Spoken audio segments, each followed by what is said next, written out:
एक बार की बात है। राजस्थान के एक गांव में एक व्यक्ति रहता था जो हमेशा किसी न किसी समस्या से परेशान रहता था और इस कारण अपने जीवन से बड़ा परेशान था। एक दिन उसे जानकारी मिली कि एक पीर बाबा अपने काफिले के साथ उसके गांव में पधारे हैं। उसने तय किया कि वो पीर बाबा से मिलेगा और अपने जीवन की समस्याओं के समाधान का उपाय पूछेगा।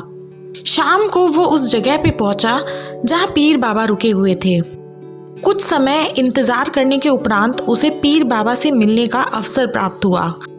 वो उन्हें प्रणाम करके बोला, बाबा, मैं अपने जीवन में एक के बाद एक आ रही समस्याओं से बड़ा परेशान हूँ। एक से छुटकारा मिलता नहीं कि दूसरी सामने खड़ी हो जाती है। घर की समस्या, काम की समस्या, स्वास्थ्य की समस्या और जाने कितनी ही समस्याएं लगी रहती हैं।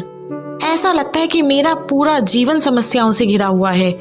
कृपा करके कुछ ऐसा उपाय बताएं कि मेरे जीवन की सारी समस्याएं खत्म हो जाएं और मैं शांतिपूर्ण और खुशहाल जीवन जी सकूं। उसकी पूरी बात सुनने के बाद पीर बाबा मुस्कुराए और बोले, बेटा, मैं तुम्हारी समस्या समझ गया हूँ। उन्हें हल करने के उपाय मैं तुम्हें कल बताऊंगा। इस बीच तुम मेरा एक छोटा सा काम कर दो। व्यक्ति खुशी खुशी तैयार हो गया। पीर बाबा बोले, बेटा, मेरी काफिले में 100 ऊंट हैं। मैं चाहता हूं कि आज रात तुम उनकी रखवाली करो। जब सभी 100 ऊंट बैठ जाएं तब तुम सो जाना। ये कहकर पीर बाबा अपने तंबू में सोने चले गए।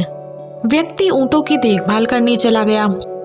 अगली सुबह पीर बाबा ने उसे बुलाकर पूछा, बेटा, रात को तुम्हें नींद तो अच्छी आई ना? तो व्यक्ति बोला, कहाँ बाबा, पूरी रात मैं एक पल के लिए भी नहीं सो सका। मैंने बहुत प्रयास करा कि सभी ऊंट एक साथ बैठ जाए ताकि मैं चैन से सो सकूं, किंतु मेरा प्रयास सफल ना हो सका। कुछ ऊंट तो खुद ही बैठ गए, कुछ मेरे बहुत प्रयास करने पर भी नहीं बैठे, कुछ बैठ भी गए तो दूसरे उठ खड़े हुए। इसी तरह पूरी रात बीत गई। पीर बाबा मुस्कुराए और बोले, यदि मैं गलत नहीं हूं तो तुम्हारे साथ कल रात ये हुआ कि कई ऊंट खुद ब खुद बैठ गए, कईयों को तुमने अपने प्रयासों से बिठाया और कई तुम्हारे बहुत प्रयासों के बाद भी नहीं बैठे। बाद में तुमने देखा कि उनमें से कुछ अपने आप ही बैठ गए। व्यक्ति तत्परता से बोला, बिल्कुल ऐसा ही हुआ बाबा।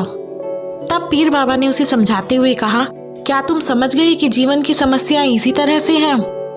कुछ समस्याएं अपने आप ही हल हो जाती हैं, कुछ प्रयास करने के बाद हल होती हैं, कुछ प्रयास करने के बाद भी हल नहीं होती।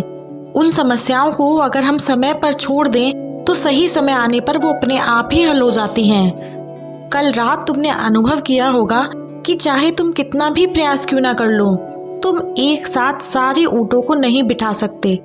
तुम एक को बिठाते हो तो दूसरा खड़ा हो जाता है, दूसरे को बिठाते हो तो तीसरा खड़ा हो जाता है। जीवन की समस्याएं इन ऊँटों की तरह ही हैं। एक समस्या हल होती नहीं कि दूसरी खड़ी हो जाती है। समस्याएं जीवन का हिस्सा है और हमेशा रहेंगी। कभी ये कम है तो कभी ज्यादा।